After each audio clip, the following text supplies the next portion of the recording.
Hello everyone, welcome back to my channel. আবার নতুন একটা ব্লগ নিয়ে চলে আসলাম। তো এই সানডেতে আমরা চলে গিয়েছিলাম গালিব স্ট্রিটে।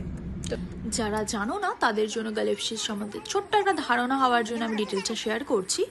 কলকাতার ওল্ডেস্ট আর লার্জেস্ট উইকলি পেট মার্কেট হচ্ছে এই গালিব স্ট্রিট। গালিব স্ট্রিট নামটা বাগবাজার শখের হাট নামেও আমরা পরিচিত।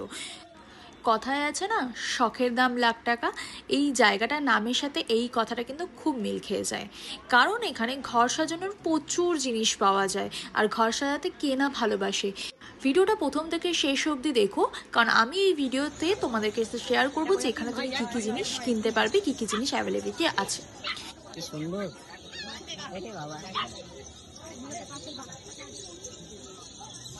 কলকাতা যারা থাকো তারা তো খুব সহজেই চলে আসতে পারে, কিন্তু কলকাতার বাইরে যারা থাকে তারা দেখে কিছুটা ধারণা করতে পারবে কলকাতার মধ্যে এত বড় একটা পেট মার্কেট আছে, এবং চাইলে তারা কিন্তু একবার এসে ভিজিট করতে পারবে।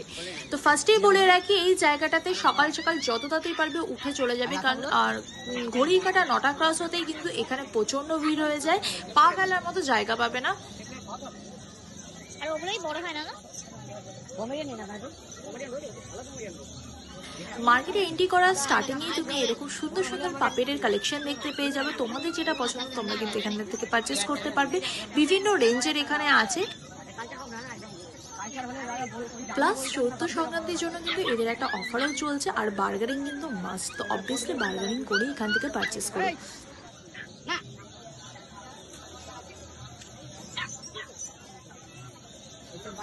আমার একটা পেট হিসেবে ডগ নেওয়ার ইচ্ছা থাকলেও আমি তাদেরকে পারচেস করতে পারবো না, কারণ আমি তাদের জন্য ভালো করে টেক কেয়ার করতে পারবো না, কারণ আমি একটা জব করি। তো আমি বেশিরভাগ টাইম বাইরে থাকি, তো সে সারাদিন একা একা কী করবে, এইসব চিন্তার জন্য আমি জাস্ট আর পেট অ্যাডাপ্ট করি না।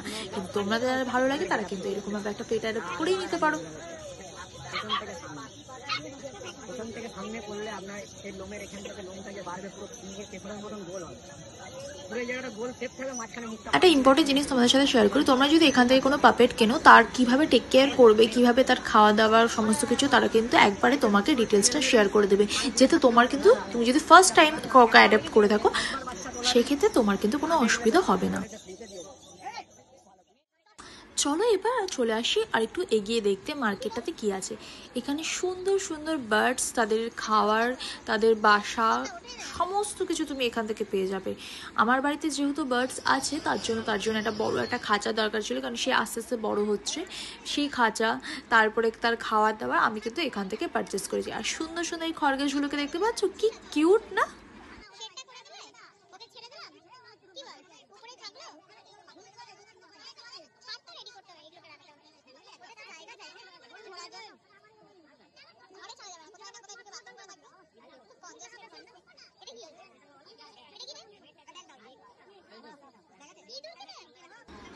এগুলোকে দেখে বোঝাই যাচ্ছে না গিনিপিগ না ইঁদুর, এগুলো সেল হচ্ছে এই ছোট্ট ছোট বাচ্চাগুলো।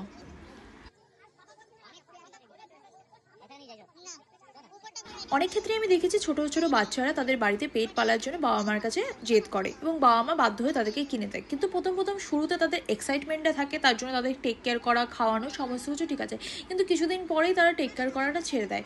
তারপর তারা খেতে তো দেয়ই না, বিভিন্ন অত্যাচার করে এবং বাইরে ছেড়ে দিয়ে চলে আসে। প্লিজ এইভাবে করবেন না। যদি এদেরকে টেক কেয়ার করতে পারেন, ভালোভাবে রাখতে পারেন, তাহলেই এদেরকে অ্যাডাপ্ট করবেন।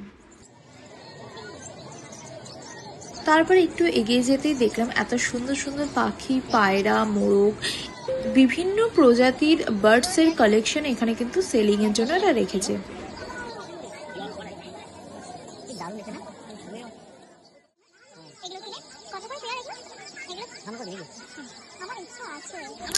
প্রথমে দেখে তো এগুলোকে বোঝার উপায়ই ছিল না, এগুলো নাকি ছোট মুরগির বাচ্চা, তারাও নাকি সেল হচ্ছে এখানে।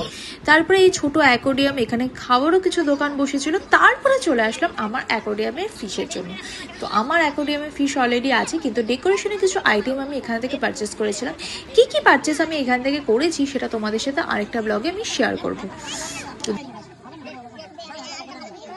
বিভিন্ন ক্যাটাগরির ফিশ কিন্তু এখানে সেল হচ্ছিল। তো খুব সুন্দর দেখতে লাগছে, তোমরা যদি বাড়িতে রাখো তোমাদেরও খুব সুন্দর লাগবে। তারপরে চলে আসলাম আমার একদম পছন্দের জায়গা, সেটা হচ্ছে প্লান্টস। বাড়িতে প্লান্টস দিয়ে সাজাতে এখন কার না ভালো লাগে। তো প্রচুর প্রচুর প্লান্ট আমি এখান থেকে নিয়ে নিয়েছিলাম। এগুলো হচ্ছে ফাইটার ফিশ। এগুলোকে রাখার জন্য কিন্তু কোনো অক্সিজেন মোটরের প্রয়োজন হয় না, এটা কিন্তু নর্মালভাবে এইভাবে থাকে। ছোট্ট করে যারা একটা মাছ রাখতে চাও তারা কিন্তু রাখতে পারো। তারপর আমি একটু এগিয়ে যেতে দেখলাম প্রচুর গাছের দোকান, মানে প্ল্যান্টসের শেষটা, ইনডোর আউটডোর।